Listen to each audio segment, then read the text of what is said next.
Welcome to How to Talk to Kids About Anything with Dr. Robyn Silverman, a podcast loaded with practical tips, powerful scripts, personal stories, and simple steps to make even the toughest conversations easier. So get ready to get the information you need to make the impact you want from someone you trust, your friend, parenting expert, Dr. Robyn Silverman. Hello and welcome to How to Talk to Kids About Anything, where we give you the tips, scripts, stories, and steps to make even the toughest conversations easier. I'm so honored to be your host, Dr. Robyn Silverman, child and teen development specialist, author, and speaker, and most importantly, parent of two great kids who give me the opportunity to love, learn, and grow every single day, whether I want to or not. Believe me, I get it. It's not always easy, but we're in this together, and we have some great people helping us along the way.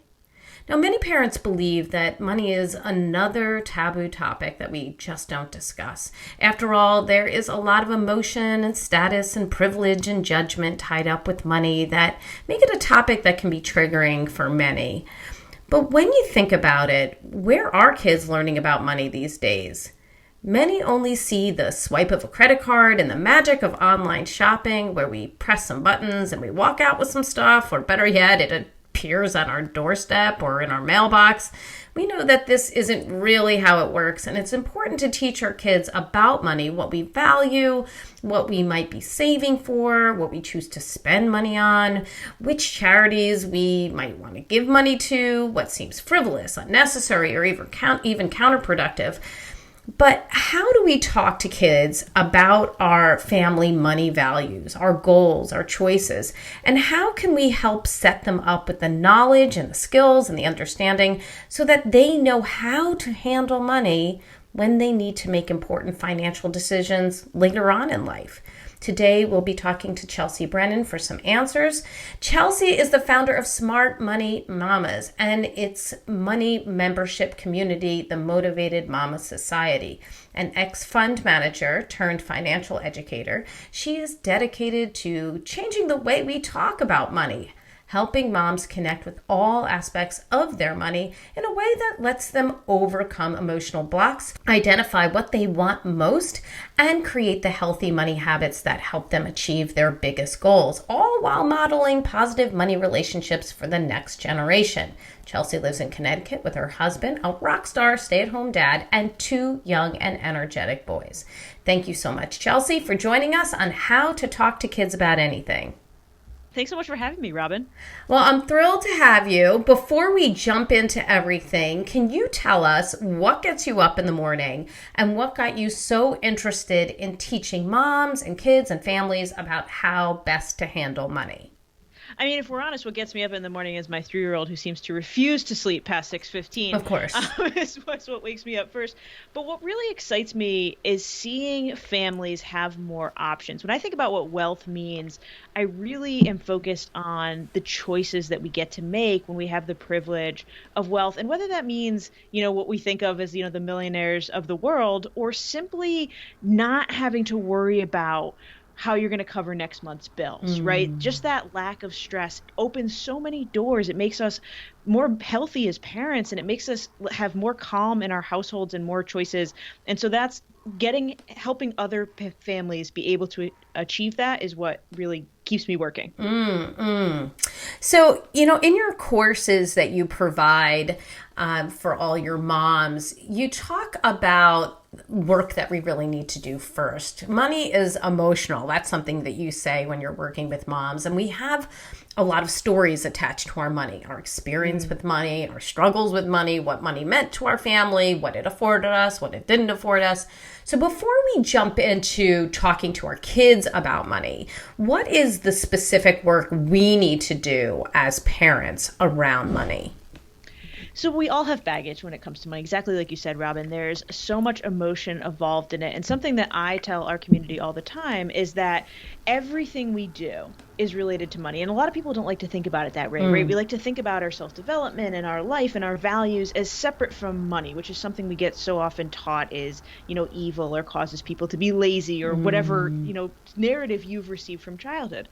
But the thing is, in our society, your ability to keep a roof over your head and food in your mouth, your ability to have those choices I was talking about earlier, is all tied to money. So when we as a parent are deciding where our kids are going to go to school or whether we're going to feed them organic food and all these type of questions, money is intricately tied in that. As human beings, we can get a real fight or flight response when it comes to just thinking about money, especially if we've had periods in our lives of lack, which means think about what our own biases are, our own hangups are about money so that we don't inadvertently pass them on to our kids.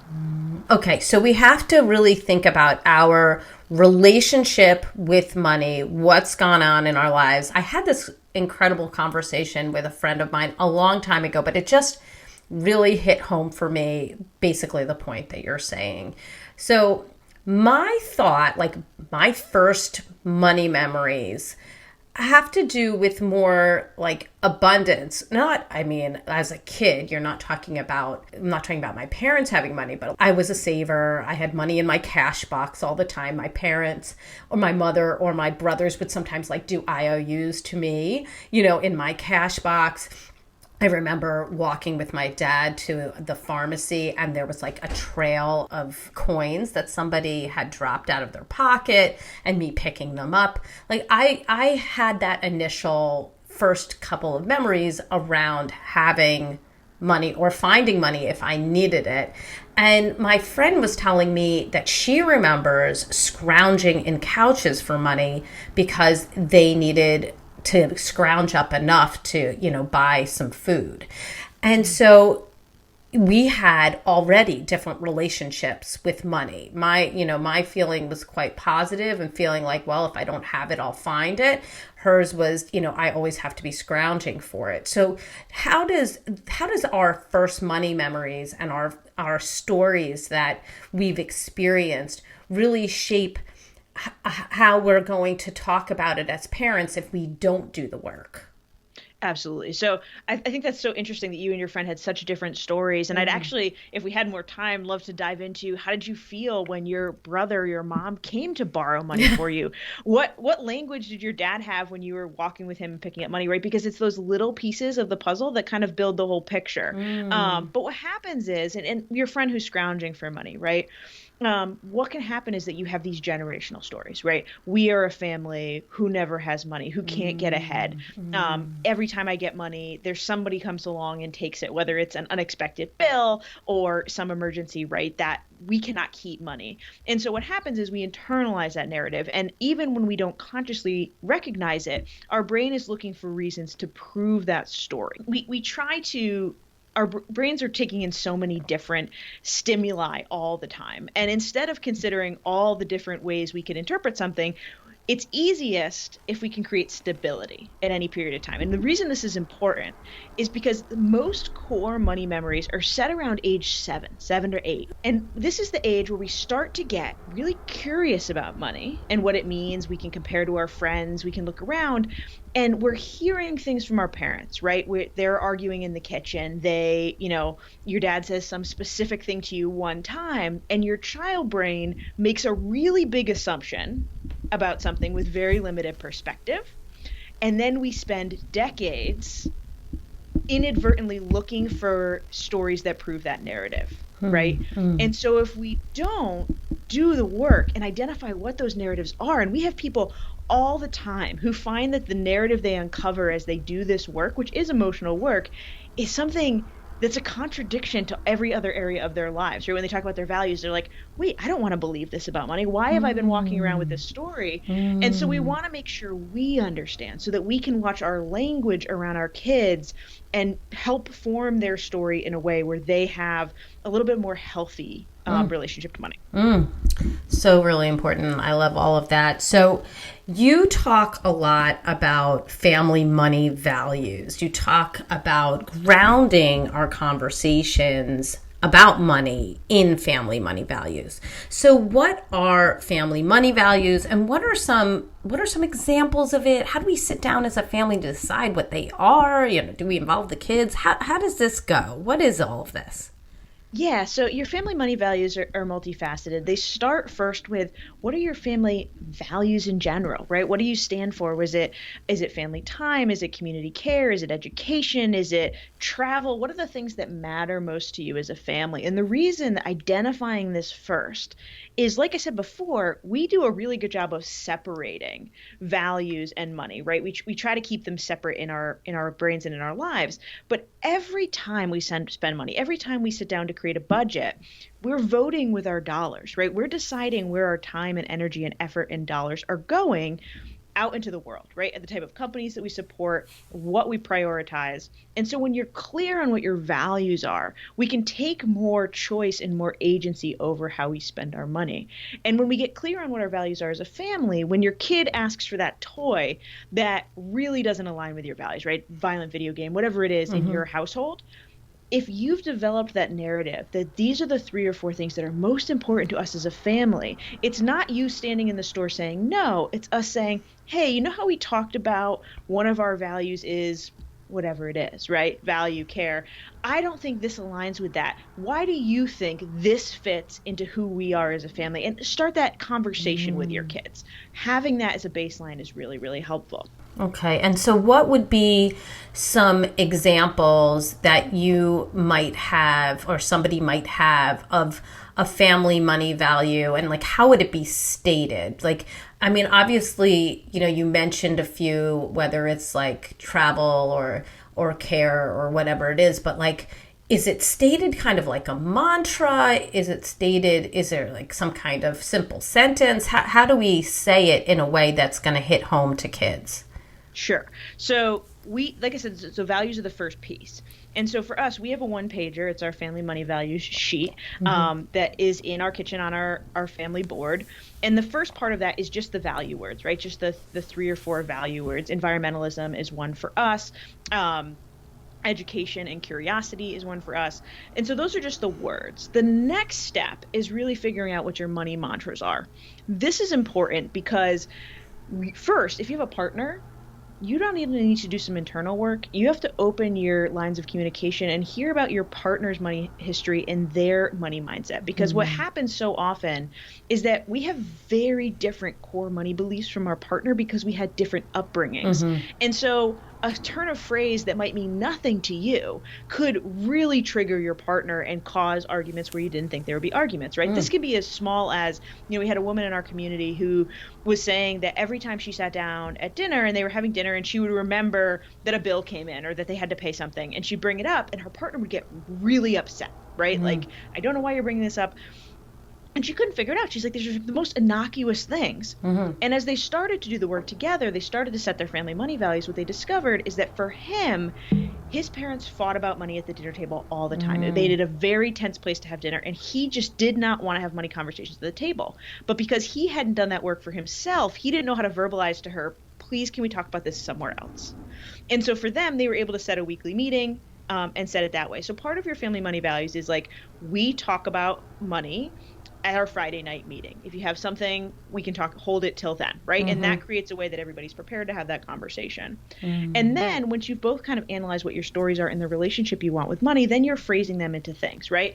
One of ours is we have the skills and resources to earn all the money we'll ever need, right? Both of my husband and I are security seekers. My son is my 5-year-old is already showing signs of being like an intrinsic saver, kind of what you were talking about, right? Always having the money.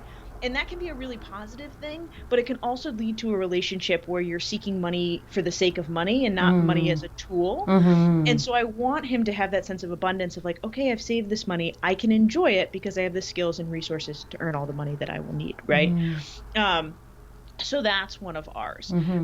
Another one of ours is when we save for the future, we're protecting our future selves. And so this is just one that we will probably change over time, or at least take off the list. But when the kids are little, what they have to remember is thinking forward is really hard for little kids. And so they kind of feel like saving is taking their money away. And one of the ways that we teach them about is with that phrase, we're saving for our future selves. And so we'll say to them like, hey, next time you're in the store and you see something that you want, because you've saved, you will already have money for it instead of having to ask mom and dad. And so those are the type of things, the language that comes up. Okay, I really understand that better now. That makes a lot of sense. So there's a piece that we haven't discussed yet, and that's charity. And it's something that I think people think about a lot, that they want their kids to be generous and they want their kids to care about other things besides themselves, want them to be generous with money or time or talent or, doing something that's going to help others. And we want them to want to do it, not, okay, now it's time to give your money away. So how can we get our kids interested in giving money to charity, and what money do they give? Is it money they've raised, money they've made, allowance, and how much? Give us the rundown. Yeah, absolutely. So you're going to hear me say over and over in this conversation, agency when it comes to kids, right? Giving them agency over their own money, their opportunity to practice. That's how we get them excited, and that's how we build that lifelong relationship to any money thing you want them to do. So when it comes to giving, I think the first step is really getting in touch with what matters to them, right? And for young kids, like super young kids, that could even just be friends. And so instead of making it a charity jar or a giving jar, you make it a share jar, right? You say like, okay, this is for if you want to buy something for your friend. This is if your friend forgets their money and they want a chocolate milk in the store or in the school line, right? This is for you to share with the people that you love. That can be an entry point. And it lets kids experience the one-on-one interaction of giving and the joy that comes from giving, right? Because kids really need something tangible. The second part is picking a charity once they're ready to kind of advance past that age, and your kid best, but picking something that really aligns with what they love. So my son, my 5-year-old, loves animals. Like he can name all these different things. And so for him, we've tried a couple different things. We've tried local dog shelters, but what he loves to do now is donate to the World Wildlife Fund, because when he donates there, we watch videos on whatever animal he quote unquote rescues. He gets a little stuffed animal. And so now he has he's like the stuffed animals he gets from World Wildlife, he protects. It's incredible to watch him talk about like, this is the snow leopard that I saved. This is the great white shark that I saved. And so for him, we set it's $55. He's 5, so it's $55 to rescue an animal, which is a lot of money for a 5-year-old. Sure. And so what we do for him is we match. And so he's got to save $25, and once he does, we'll match the other 20. And we print off a sheet with a picture of the animal he's working on and a little paw print for 25 spaces. And every time he puts $1 in his giving jar, he colors in a paw. And when it's filled out, we go sit together and we rescue the animal, and he waits for the package, and it's a big experience for him. And he tells people about why we're saving those animals. And that's one of the things too, is making sure you're really explaining the why. Everyone jokes about toddlers being like, why, why? And feeding that reaction can be really helpful. So we've watched videos, for the snow leopard in particular, which is one of his first ones, about why do they need help, right? What's happening to their habitats? And it was really funny. We watched the first video, Robyn, and he looked at me and he goes, but where will the snow leopard keep its money? And I was like, what do you mean? And he's like, well, they don't wear pants. Like, they lose it.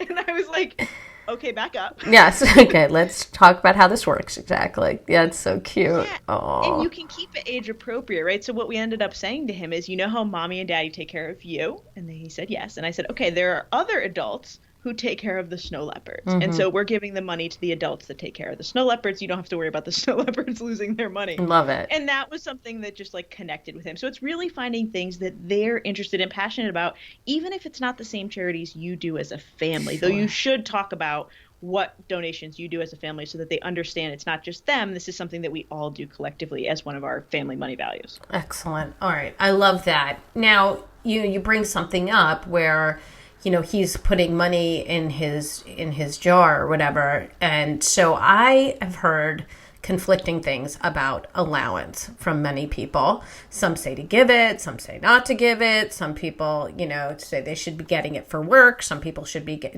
not getting it for work because it makes them not want to do work. It's all over the map. So what's your opinion about allowance, and how do we set it up best to teach our kids about saving and spending and goal setting around money and giving to others, as we just mentioned? So this is the great debate. It is. It really is. Their own opinion. Yeah.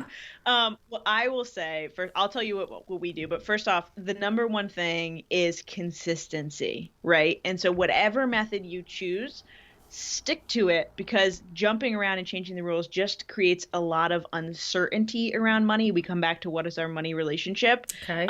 Just pick a method. It'll all be fine. Okay. For us, we choose allowance as a teaching tool and not as a way to pay for chores and work. There's a few different reasons for that. One, I think of allowance as a tool to teach kids about money. I want them to have that. I don't want to be arguing about whether or not they did their chores. I don't want to be in charge of, the quality, or do a doc pay, and all these kind of things, especially with little kids. This is exactly where I am right now. So it's such an important thing that you're talking about, because we decided, all right, we're going to give an allowance, but they do need to do these things. And sometimes they don't clean up the dog poop, but they've taken out the trash and they've done, this, that. And I'm like, what am I supposed to do in this situation right now? Like, am I supposed to not, it's either they do it all and they get not, or they get nothing. Do I give them a fraction of it? Like, I'm exactly what you're talking, where you are right now with that statement. And it's hard, and we go back to consistency being the most important thing, right? When you add these elements of, do I dock it, do I not, how do I do it? Yes. There's just too much inconsistency. That's where I am. Like, literally where I am. Like, we only started it a little while ago, and I'm like, this is crazy. What am I doing right now? It's so hard. And then for us, the other element is I'm raising 2 little boys. And for them, I want it to be a given that they help around the house. I want them to grow up to be men who pull their weight at home.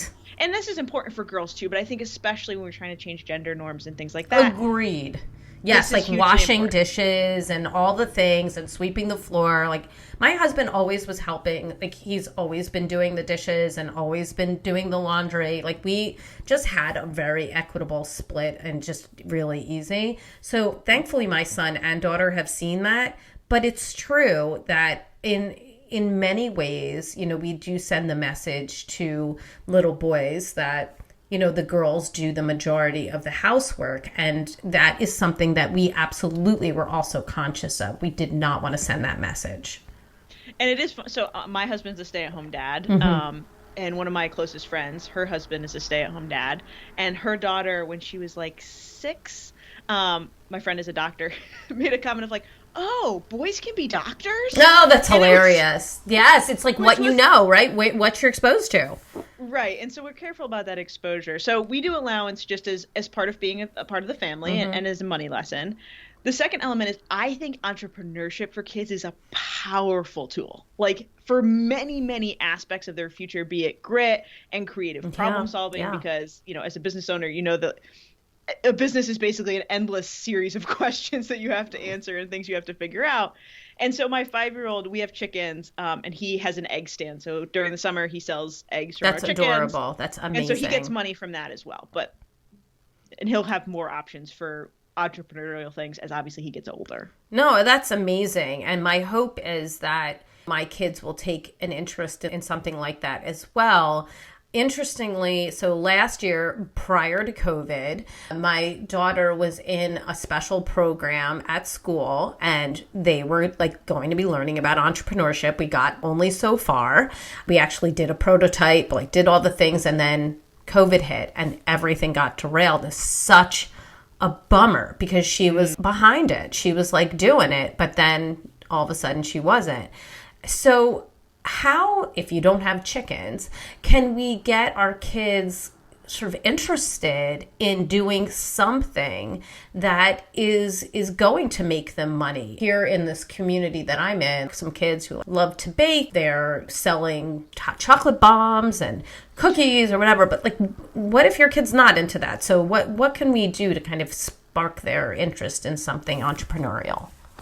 So this comes back to one of the other things that ends up on your family money value sheet is things that we don't say as a family, whatever those phrases are. One of them in our house is we never say we can't afford that. We either say we're prioritizing something else right now, or we ask, how do you think we could afford that? And we and pose it as a question so that they think about any time they need money as a way that they have options and choices. I love that.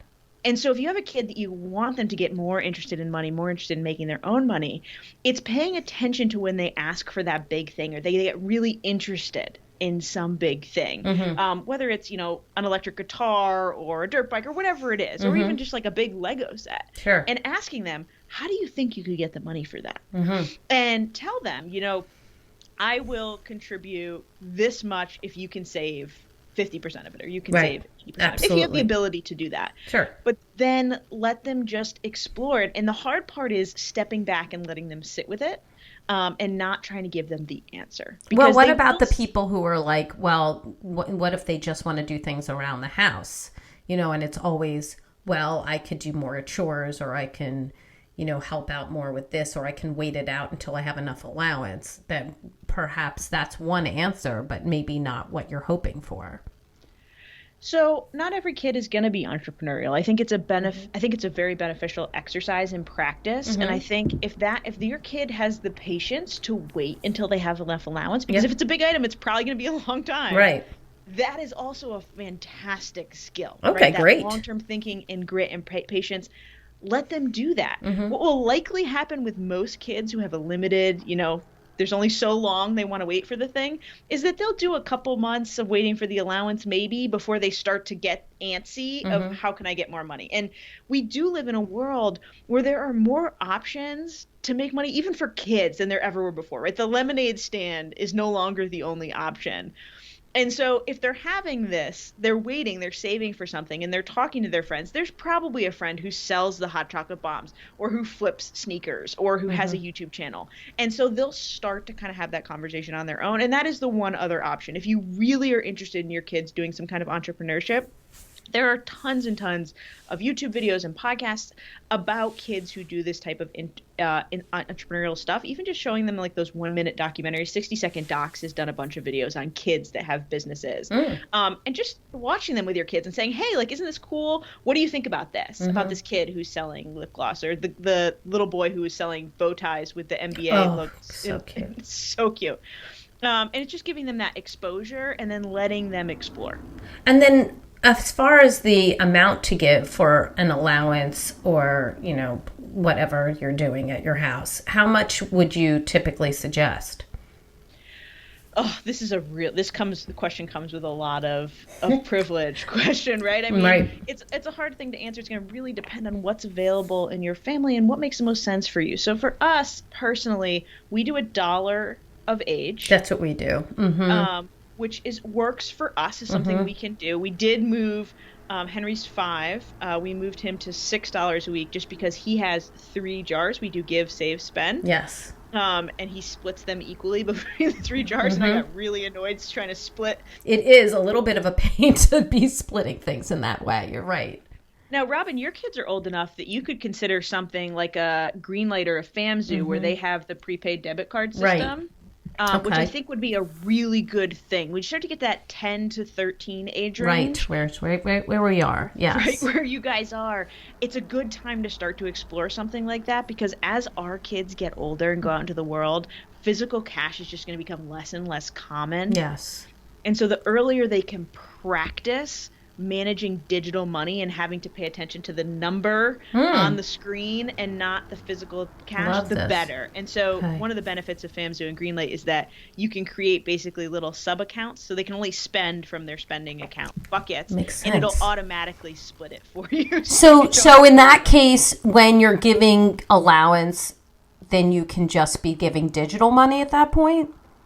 So it goes onto their prepaid card. So you fund it as a parent, and you can set up like a weekly deposit or a monthly deposit, however works for your family, and then it'll split. And what I also like about it, there's 2 things. One, you get oversight, so you can get texted when your kid spends money. So as they go out into the world and are doing things, and you can have stores that you have approval of. I know Greenlight does this. I think FAMSU's been rolling it out. But basically, like if they're at GameStop and they're spending over $20, I want you to text me first before they approve the charge. All of a sudden, they're like, we spent it all.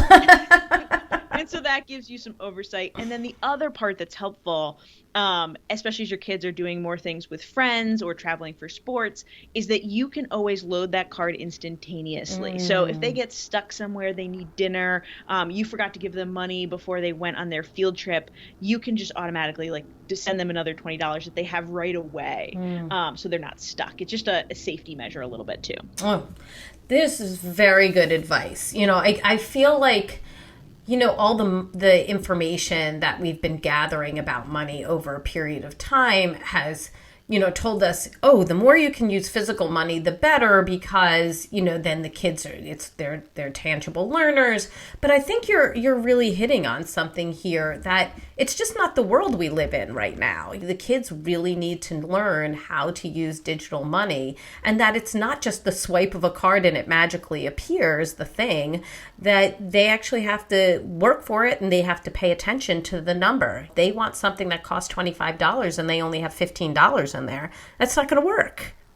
Yeah, and I think that it's a little bit naive to think that they're going to stick to physical money as they get older, right? Especially because they're buying money in apps, they're doing things like that. And so my favorite budgeting tool that I've used really since college, my husband and I have used it together as long as we've been together, is this tool called You Need a Budget. It's fantastic. It is my favorite budgeting tool, and I have tested them all for our site. It is my absolute favorite. And I was talking to their founder, Jesse, the other day, and he has 7 kids, ages 1 to 17. And at 8 years old, he creates a You Need a Budget account for each of his kids. Wow. And for them, their money goes into into their bank, and so it shows up in YNAB. And they can allocate it to different categories. And so what he sits down with them is says, okay, I want you to think of all the things that you want. Let's create a big list. And he's like, sometimes they'll get to 20 or 30 things. And we'll decide what's most important. And we put those 5 or 6 things that are most important in their quote unquote budget. And every time they get money, they practice allocating to those things that they're saving for, those things that are important to them. Hey, do you want to save some money for the summer? Do you want to save some money for when we go on vacation? And just giving them that opportunity to budget money digitally, to think about money not only in the physical sense, but in a way to save, I do think that's a really powerful lesson. Loved all of that, and that will be absolutely used in our family, all of that. I think that was incredibly helpful. When we were talking, what you were talking about just now about allocating money for different things and being conscious of what you're spending on, there are obviously so many activities and clothes and gadgets and trips that kids would love to do. And obviously we can't do everything because it takes money. So if you had a kid in front of you, how would you talk to this child about deciding where to spend the money when they're starting to really ask for more things as they're getting older? What's worth saving for? What's too much of a stretch, like the designer this or this version of the Apple that? And how do we help them to kind of come to that conclusion so that they're spending money on things that actually make some sense? So this is going to come back to you knowing your own money situation, right? Have you built a habit of budgeting? Do you know where your money goes? Because they are watching way more than the words that come out of our mouths, right? And so the reason that's important in this instance as the kids get older is that you have a number that you can say to them like, hey, we have $3,000 a year for your activities, right? For whatever it is. Let's sit down in January. Let's sit down, even when they ask, say, this much of the year is left. We've already spent X amount, so you have this much left. How would you like to spend that money? What that's so interesting. Yeah. You like to do. Give them that, once again, that choice and they might decide, this is another way the entrepreneurial stuff comes up. They might decide, hey, I really want to go to this fancy baseball camp, but I know that we only have this much money saved for the activities. So if I need to save this much more of my own money to be able to go to that camp. And so some parents think about that as, too much responsibility on kids, and they just want to give their kids the experiences they didn't have. And that's totally valid. But I think you use that, you wanting to give your kids opportunities to set the budget. Don't mean that it's some uncapped budget, because that, first of all, it's stressful for you. It puts you in a position where you might say yes to something that you can't afford, and that's sacrificing your own financial stability. And it doesn't give your kids the chance to practice choice, right? You can do the same thing with clothes. And so my kids are still little. Like I said, they're 5 and 3. But I have incredible friends that around the age of 12 and 13, they actually turn over the clothing budget to their kids. They say, okay, this is your annual clothing budget. I expect you to have, clothes, bathing suits and shorts for the summer, and good clothes for, church or temple or whatever it is. But you decide. And so what one of the things that we talk about is one of the parents who does this talks about like the Land's End method. I think it's Ron Lieber talks about, Land's End being that like middle of the road clothes, like not super cheap clothes, not super fancy clothes. So he and his wife will sit down, determine how much they think their kids' clothing for the year should cost if they just went to Land's End. And the kids can decide, hey, we want to go to the thrift store for t-shirts, but I want designer jeans. And that's okay, as long as that is their money. And if they run into a situation where they blew all their money in the first quarter and now they're wearing, jeans are a little too tight or a stained t-shirt, as parents, the hard part is that we then have to let them experience that and either find their own solution or next time plan ahead better, right? Okay. Yeah. Ron Lieber is actually going to be on the podcast talking about his book too. And so that's interesting that's coming straight from him. The idea of turning over the clothing budget to your child so that they can really think about what it is that they truly want is really an interesting way of going about this. Of course, my mind's going to, and what will she buy? Like, things that I'd be like, what? Rules, yes. Right? Like, not revealing. And there's actually, for the parents who are listening who have little kids like me, there are ways if you start early to really prepare them for that level of responsibility. And so one of the things that we do with our boys, even now at 5 and 3, is we'll walk into the grocery store together and say, okay, we have $25 for fruit. You guys go pick what fruit you want. And so they walk around and they say, okay, strawberries are $6. And so we kind of start to do that math, and they figure out like, okay, if we get raspberries, we only get 4 little things of raspberries. Right. But if we get oranges or apples, we get a lot more. And so letting them practice that limit, and then once they get to clothing, they have a little bit more experience. Right. Okay. These are all really great tips. One of the things that you mentioned a little bit earlier, and it was kind of in passing, but it really is an important question, is around privilege. You're saying, allowance is really based on privilege. And I just want to go further on that. Given that everybody grows up with the, different amount of money, certain kids grow up with privilege as it relates to how comfortable they are in their house and what they eat and what they can afford in terms of toys and games and gadgets. What would you feel like we should be discussing as it relates to money disparities and poverty and privilege with our kids? So this is a tough question. It depends on where you stand in that range of wealth. And as a family, if you're someone who has a lot of privilege, I think it's exposing your kids to what life is like for people of different socioeconomic statuses. It's reminding them that some people don't have a safe place to sleep, or some people don't have enough food, and involving them, whether that's, spending time volunteering or simply just having those conversations at the dinner table. How are we helping? How are we changing things? There was a story, and my mom will be embarrassed that I share the story, but that's okay. She understands the value of it. We talk about it in the Motivated Mama Society. We used to do this. We used to adopt families around Christmas. My brother and I grew up playing hockey, and every team in our organization would adopt a family and put on Christmas for them, right? Get presents and food. Yes. But in general, you don't meet those families because they want to protect the safety of those families. And so you drop them off at the center and they get distributed. Right. Still a great exercise. You just don't get to see the hands-on. Right. One year, we got a bike for a kid who had wanted a bike. And so the center couldn't distribute it. They didn't have the right size vehicle. And so they had us go drop it off at the location. And so we drive up to this house, and we're getting out, and my mom's like, we have to go up to the second floor to drop the bike off. And my brother was like, why can't we drop it on the first floor? And she was like, they don't live on the first floor, they live on the second floor. And he had never seen a multifamily house before, right? It's just something that didn't even and she was mortified that he'd been so kind of like in a bubble that he didn't recognize that like not everybody lives in a single family house, right. that there are apartments. And so that created a lot of conversations, but it's remembering that we all see our own limited perspective. When we talk about segregation, we often talk about racial segregation, but very, very significantly across the country, socioeconomic segregation is still a real big issue where we mostly interact with people at a similar socioeconomic status than us, and so we don't understand the differences. And so it's exposure, it's opening that door, that line of communication, and offering ways to support and help, and just giving them that range of perspective. But it's a tough topic, and it's one that kids aren't really going to super understand unless they experience it, which is once again comes back to whether it's volunteering or sending your kids. I know we have friends that send their kids to like magnet schools or things like that that are more diverse aspects, but it's just keeping that line of communication open, I think, is always the biggest thing.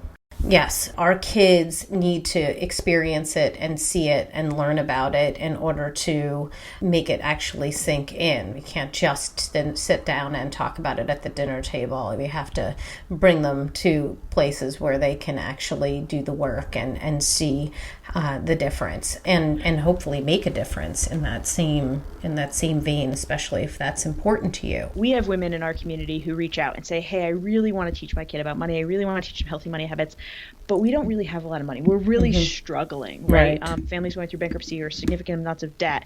And I just want to, anyone who's listening that is in that situation, you don't need allowance to teach your kids about money. You don't need to be financially privileged to teach your kids great money lessons.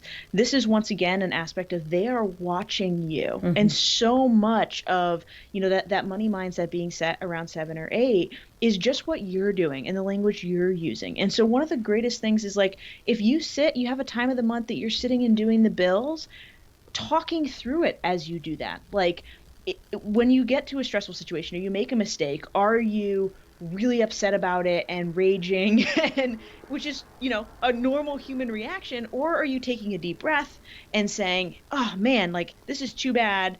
I underestimated how much this was going to cost. Luckily we have a little bit saved to cover that. Or luckily we can, cut back on some groceries or some extra thing to cover it, and let them show your kids that problem-solving thought process and this idea. Don't get stuck in, we will always be in this place. Once you can start to heal your own money mindset, even if you're not all the way there yet, even if you aren't to a place of financial security and safety, if your kids see that you have a positive outlook, they will start to adopt that as well, and watch all the skills and tools you're using to keep them safe, and that will develop a very healthy money mindset as well.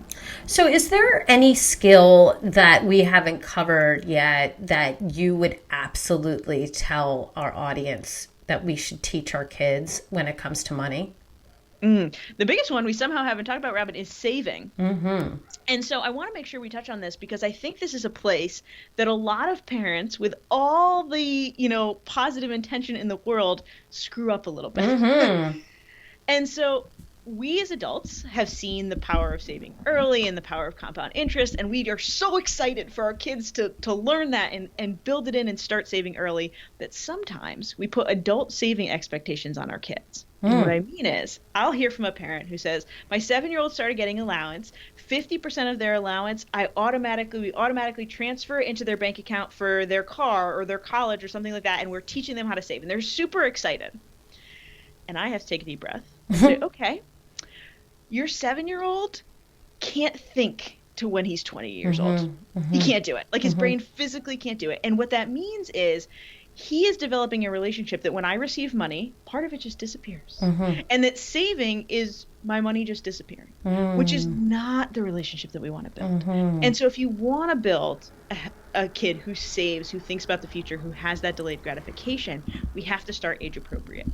And so when you're talking real little, the earliest I'd start doing this is around 3 or 4. Then you're talking 4 to 6 weeks.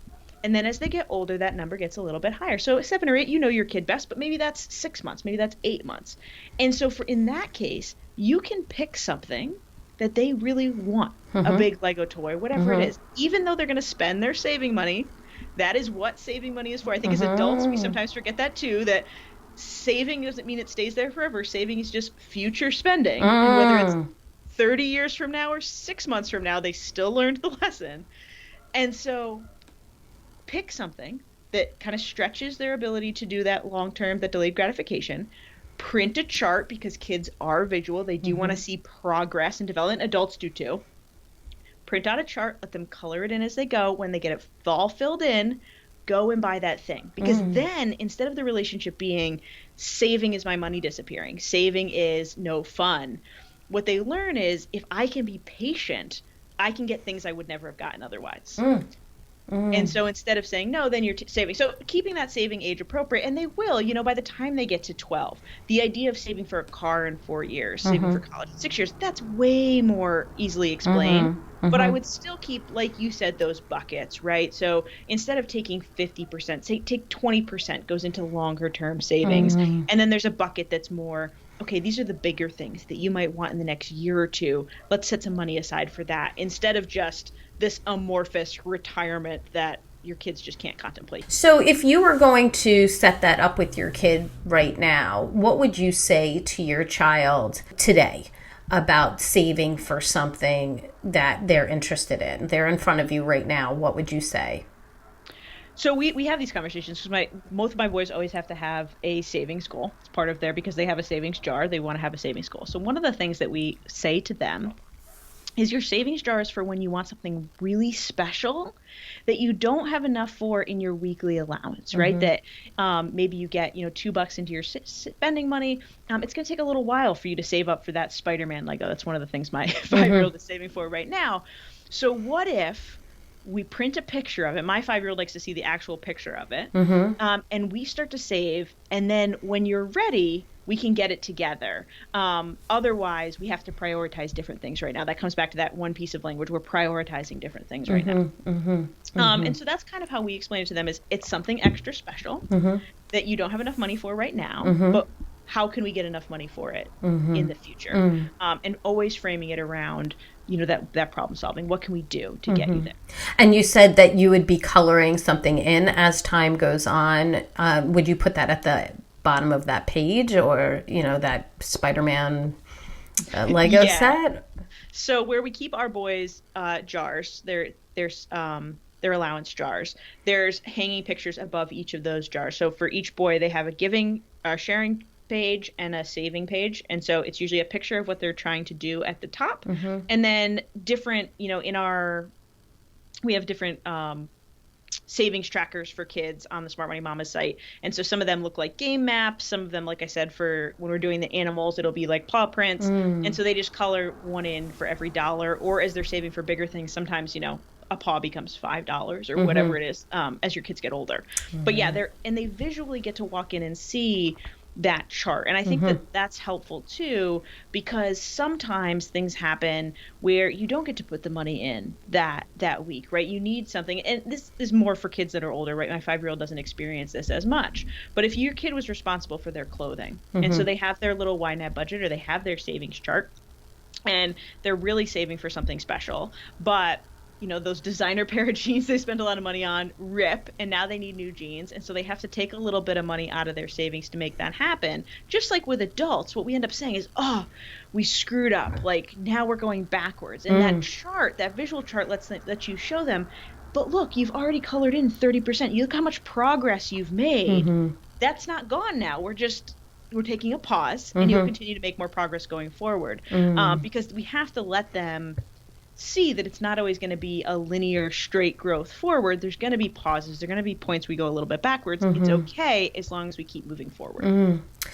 Yes, absolutely. And I think those tangible tools are so important. Now, the last thing I wanted to talk to you before we end up with our top tip and everything is money legacy. You talk about this in your course as well, and you talk about creating a money legacy that you can pass on to your kids. And if you made what you think of as mistakes and you want them to feel more comfortable and secure and successful, or you didn't make that many mistakes, you'd like to pass on what you gained as knowledge from your own parents. How can we begin right now to create a money legacy that's beneficial and that truly matters? Absolutely. So when we talk about a money legacy, generational wealth, so often what we're thinking about is actual dollars in the bank, right? We're talking about that inheritance number. And I think it's bigger than that. I think starting right now is just having these conversations, doing your own internal work on what your money mindset is. Because the number one thing we're passing down is the relationship with money that our kids have, and that relationship that they're going to be able to pass on to their kids. And so if we can teach them to be problem solvers when it comes to money, if we can teach them to be confident in their choices and good savers, good delayers of gratification, they will be fine. Whether or not we can leave them dollars, they will be able to take care of themselves, right? And to value their own work and their own skills. All of that are amazing things. So that's step one, really starting today and getting things under control. Step two for a really good financial legacy is making sure that you are prepared for end of life or for emergencies, right? Things happen unexpectedly all the time. And this is making sure you have a proper estate plan, whether that's a will or a trust, that your kids have guardians if something happened to you and or your partner, that you have life insurance so that they are cared for regardless of whether or not you can physically be there for them.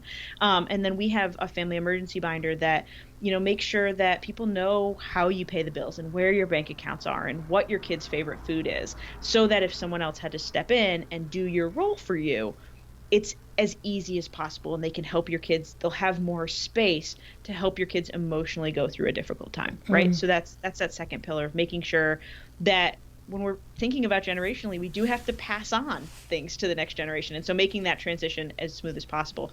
And then the third part is wealth. So building wealth, having an inheritance is amazing. But when you talk about the majority of inherited wealth disappears in one generation. Almost the rest of it disappears by the second generation, because we're passing on money, but we're not passing on the right lessons to continue to preserve and build that wealth. So I think about that as the last step, not the first one. Thank you for that. And the step-by-step is great, so that people can follow that and ask themselves some really powerful and vital questions of, have I done this yet? And what do I need to do in order to make sure this happens? Why don't you finish this sentence? The most important skill you can teach your kids about money is... The most important skill you can teach your kids about money is that they have choice. And so anytime that they feel stuck, there are more options than they can see in the moment. Because I think as so often as parents, and we saw this in the last year with the pandemic, right? People getting laid off, people being in difficult situations, and you feel stuck and like you have no choices. And when we get to that place, we stop, right? We freeze instead of Googling what resources there are, instead of looking around, instead of calling our network. And so if you can teach your kids that there is always choice when it comes to their money, they'll be able to figure anything out. Excellent. Give us your top tip. What do you want us to come away with from listening to this podcast that we can either do right away or that we should be thinking about? What is your top tip? Start talking to your kids about money. So often we hear from people who think that they have to have it all figured out, that they have to have healthier money habits before they can talk to their kids about money. That's not the case at all, because we're never done with that work, right? We're never done unraveling our money story. We're never done learning new things. And the sooner we can start having intentional conversations, the sooner our kids start trying to just fill in the blanks on their own with that limited perspective we talked about before. So that's my biggest piece of advice, is to just start the conversations. Okay, excellent. Give us the resource of the week. Where can we go to get more information about you and the work that you're doing? Absolutely. So if you head to smartmoneymamas.com/Dr. Robyn, you will find our financial literacy activity pack. So we have a kit of 11 different games and activities for kids aged 3 to 13 to teach them a wide range of money skills, first being money identification and coins. And each of these learning activities comes with an explanation about what your kid is actually learning in every lesson and what to be watching for. So this has been really helpful for teachers, really helpful for parents who are just trying to build new lessons in, and then it grows with your kids. So one of the things in there too is dinner time money talk cards. So 20 different good discussions to have at the dinner table with your kids about your guys' beliefs about money as a family. So you can find that there, as well as links to our free family money value template. Excellent. This has been so helpful. I think just getting us all squared away to begin the conversations that are so important to have. And I just want to thank you so much, Chelsea, for your insights and your strategies and your language so that we can have these conversations starting today and really think about how our money is impacting how we talk to our kids, how we behave around money, and really what we can do next to make the difference for ourselves and for our kids. So thank you so much for being on the show today. Thank you so much for having me. This was lovely. Yes, it really was. Well, many thank yous to you, and I've got my takeaways, and sweet friends, I know you have yours, so let's discuss them. Come up on Facebook. You can go to the Dr. Robyn Silverman page, or let's chat about it at drrobynsilverman.com or twitter.com/Dr. Robyn. I'm also on Instagram under Dr. Robyn Silverman, and if you love this podcast like I did, I hope you'll go up to iTunes and rate and review it. I can't tell you how important it is. It makes such an impact. I would truly appreciate it, and share it with others, because the more people can learn about these strategies and these tools, the better it will be for everybody. We want everybody to know what to do about money and how to talk to kids about money. That's all the time we have for today. My fellow parents, leaders, and educators, thank you so much for tuning in to How to Talk to Kids About Anything. For more information on books, articles, speaking engagements, or curriculum, please go to drrobynsilverman.com. There's so many great podcasts up there, and the show notes to this podcast with all the links Chelsea gave us and all the information that she provided will be up there as well. I look forward to weathering the storms and enjoying the sunny side of life together. And please remember, even on the days when you fall short, you've got this. You're here. You're getting the information you need. I know it's not easy, but never forget there's always tomorrow. Parenting is the ultimate do-over. Perhaps you heard something today and you're thinking, I haven't talked to my kid about money, or I messed up about allowance. Maybe that was me too.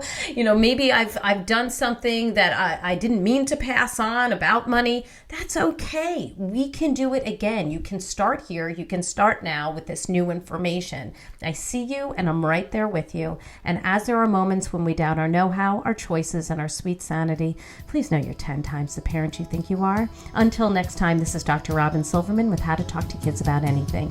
Please tune in again and keep connecting through conversation. See you next week.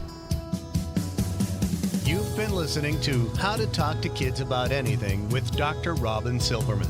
For more information on books, articles, speaking engagements, or curriculum, please visit drrobynsilverman.com.